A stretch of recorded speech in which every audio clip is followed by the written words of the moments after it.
Bonjour and welcome to the Rainy Corner. My name is Donna Bravo and today we will be talking about genres. So what is a genre? According to Merriam-Webster, a genre is a category of artistic, musical, or literary composition characterized by a particular style, form, or content. In other words, think about it as a book. It may have a table of contents. The title of the book is literary works, and the chapters are the genres. Now, every genre, I think these are genres. Well, these are genres. But every other genre can be characterized into two groups: fiction and nonfiction. Nonfiction means it's real. Fiction means it's not. The following are a few genres under nonfiction. History. History books are not the same as historical fiction. It mostly focuses on proven facts about the past or certain events. It not only focuses on historical events, but it also focuses on things like paintings, murals, literary works, art, music, architecture, etc., biographies and autobiographies. These are books detailing a person's life, whether written by the person or by someone else. They explain the person's life from the day they were born to present day, or the day of their death, if they're not alive anymore. Memoirs. It is usually the author remembering and reflecting upon experiences or an experience in their life. Travel guides. It is usually about one's experience with foreign places, describing historical facts about the place, detailed descriptions of different monuments and attractions, and also personal impressions. Academic texts. Pick up a textbook. They're meant to help students and people learn about a certain subject, philosophy and insight. This one is going to be a mouthful. The genre of philosophy is about the fundamental nature of knowledge, reality, and existence as an academic discipline. Within these books, you explore fundamental truths about the world, relations with other people, and about oneself. Self-help and instruction, also called self-improvement. It is books written with the intention to guide and help their readers solve their problems. Humor/commentary. Different perspectives and opinions are discussed on a certain subject. It's people commenting on a point made. And humor, well, it's humor. What do you want me to say? And so we move on to our second category.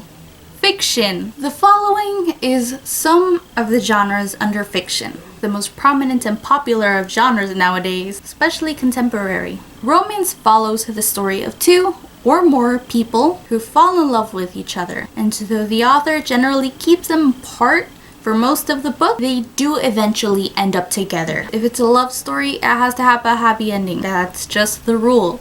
If not, you've written a tragedy, not a love story. Just look at Romeo and Juliet. Action adventure, where the protagonist is always in physical danger and there is tension building, even though there is always a climax that offers some sense of relief. Science fiction. These stories have scientific ideas and advanced technological concepts. The setting the story takes place in defines the plot. Fantasy. There is always some sort of concept of magic. Fantasy does not exactly mean unicorns and leprechauns. It can mean that, but it doesn't necessarily mean that. Look at the books Red Queen, Percy Jackson, other books like that. Those are considered fantasy YA novels. Except Percy Jackson, I think it's middle grade.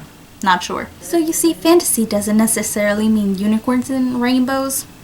It just means magic. When it has to do with fantasy, they mostly deal with monarchies and historical settings, such as the Dark Ages or the medieval times. There was a lot of drama going on during the medieval times, and I don't blame the authors for writing during medieval times. Thriller. There is always tension and many cliffhangers. There is a group of antagonists the protagonist must escape from. The stakes can be physical or psychological, or both. There are no limits in books. Horror.